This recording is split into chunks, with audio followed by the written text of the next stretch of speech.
এখন বাজে রাত ১০টা। বাইরে জানালা দিয়ে দেখতেই পাচ্ছেন কিন্তু অন্ধকার বাইরে একদম ঘুটঘুটে অন্ধকারের মতো। তো আমি এই যে মাংস ভিজায় রাখছিলাম ৮টার দিকে, যে আমি পরের দিন সকালে আমি কিচ্ছু করব না, পরের দিন রান্নাবান্নাই করব না, এইটা দিয়েই চালিয়ে দেব আজকে রাতে রান্না করে, আর পুরোটা সময় আমার বাবুকে দেব সেই জন্য।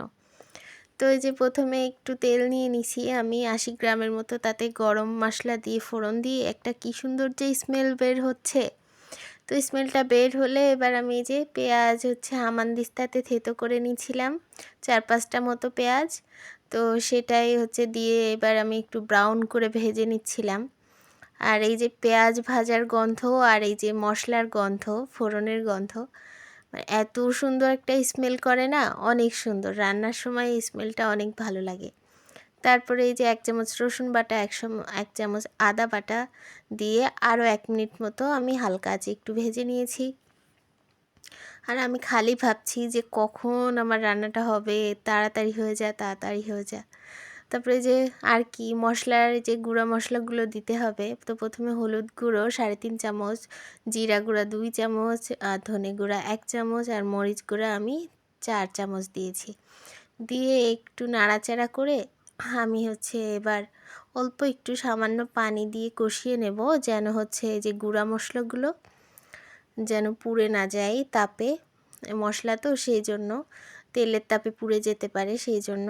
তো আমি এই যে ভালো করে মশলাগুলো কষিয়ে নিচ্ছিলাম। আর আমার না এখন একটু মিক্সার ইউজ করতে মানে মন চাচ্ছিল না। পেঁয়াজটা আমি এই যে এরকম থেতো করেই দিয়েছি।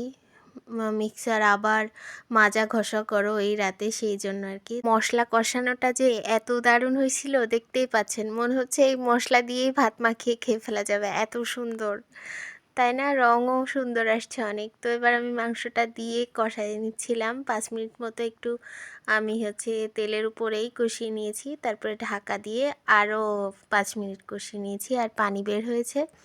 আমি খালি ভাবছি এত পানি বের হইলো কেন, কখন রান্না শেষ করব? আমার বাবু যদি উঠে পড়ে তাইলে কেল্লা ফতে হয়ে যাবে একদম। কোনো আর রান্না বান্নাই হবে না, ওকে আবার ঘুম পাড়ানো, আবার আসা, তখন অনেক লেট হয়ে যাবে। তো ওই যে তারপর আমার বর তো বলছিল, মেরি প্লিজ মাংসে মনে করে রসুন দিবা, মনে করে রসুন দিবা, রসুন দিবা দিবা দিবা। কিন্তু ওই যে আমার এক সমস্যা, আমার রসুন দিতে মনে থাকে না। তো এক ফাঁকে আমি মনে পড়লো রসুন দেওয়ার কথা, সেটা দিলাম। তারপরে এই যে আমি তো ভুলেই বসে আছি বাবুর টেনশনে, লবণই তো দিইনি মাংসে, সেটাও মনে পড়লো। তো আমি এই যে আবার ৩ চামচ লবণ দিয়ে নিলাম, ৪ চামচ দিয়ে আবার যে মাঝে পানি দিছিলাম, দিয়ে আমি এবার নাড়াচাড়া করে মাংসটা ঢাকা দিয়ে এবার আমি রান্না করব। ওমা, যেই ঢাকা দিয়েছি সেই আমার বাবু তো উঠে পড়ছে।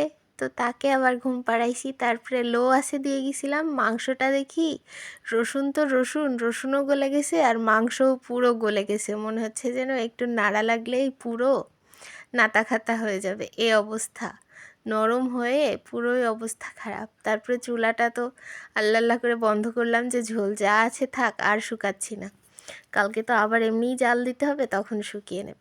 আর এই যে আমার মোস্ট ফেভারিট জিরা গুঁড়া, ভাজা জিরা গুঁড়া, এটা মাংসে দিলে বা কোনো তরকারির উপরে দিলে এত সুন্দর একটা সেন্ট বের হয় না, মনে হয় যেন মানে গন্ধেতেই সবাই খেতে চাইবে, এত সুন্দর সেন্ট করে।